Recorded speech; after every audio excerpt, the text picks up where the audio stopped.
বলে কবরের প্রশ্ন হবে 3টা, না কবরের প্রশ্ন হবে 4টা। কয়টা? জোরে বলেন কয়টা? 4টা। মুখস্থ আছে তো, নাহলে কইরা নেন। কবর বড় ভয়াবহ জায়গা ভাই, কবর বড় ভয়াবহ জায়গা।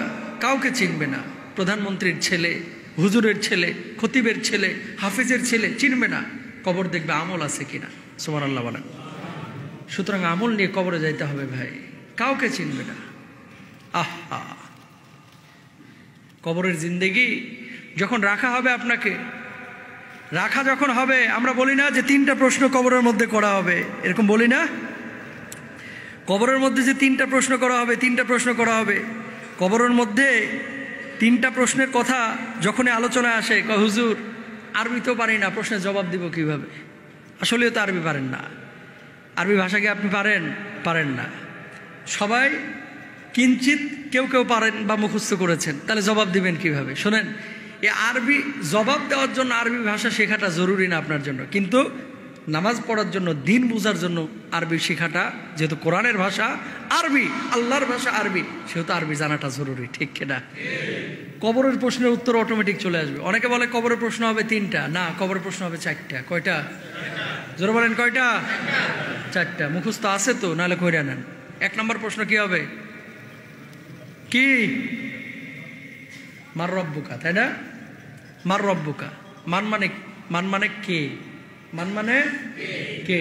রব্বু মানে রব, কা মানে তোমার, মানে কে তোমার রব। ভাঙে ভাঙে অর্থ করলে মার রব্বুকা আমরা এক কথায় বলে ফেলি, তোমার রবকে। ঠিক কিনা? তা আমাদের রবকে, আমাদের রব রব্বি আল্লাহ, তাই না? তা আমার রব হচ্ছে আল্লাহ, রব্বুন আল্লাহ। আমাদের রব হচ্ছে কে?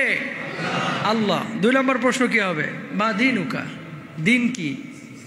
জোরে বলেন ইসলাম। ওমান নবিয়ুকা, নবীকে মুহাম্মদ রাসূলুল্লাহ সাল্লাল্লাহু আলাইহি ওয়াসাল্লাম অথবা আল্লাহর নবী সাল্লাল্লাহু আলাইহি ওয়াসাল্লামকে সামনে পেশ করা হবে। মান হাদার রাজুল, এই ব্যক্তিকে যখন আপনি বলবেন ইনি হচ্ছেন সর্বশেষ নবী মুহাম্মদুর রাসূলুল্লাহ সাল্লাল্লাহু আলাইহি ওয়াসাল্লাম। এরপরে চতুর্থ যে প্রশ্নটা আপনাকে করা হবে, প্রশ্ন করা হবে ওমা ইদরিকা, যে এটা তুমি কিভাবে জানলা, এগুলো জানলে কিভাবে? সে বলবে করাতু কিতাবাল্লাহি ফাআমানতু বিহি ওয়া সাদ্দাকতু, এগুলো আমি আল্লাহর কোরআন পড়ে জেনেছি। অতবার বলা হবে তুমি সত্য বলেছো। আর যখন এই ঘোষণা হয়ে যাবে, ইয়া আইয়্যাতুহান নাফসুল মুতমাইন্না ইরজিই ইলা রাব্বিকি রাদিয়াতাম মারদিয়া ফাদখুলি ফি ইবাদি ওয়াদখুলি জান্নাতি। সুবহানাল্লাহ বলেন না?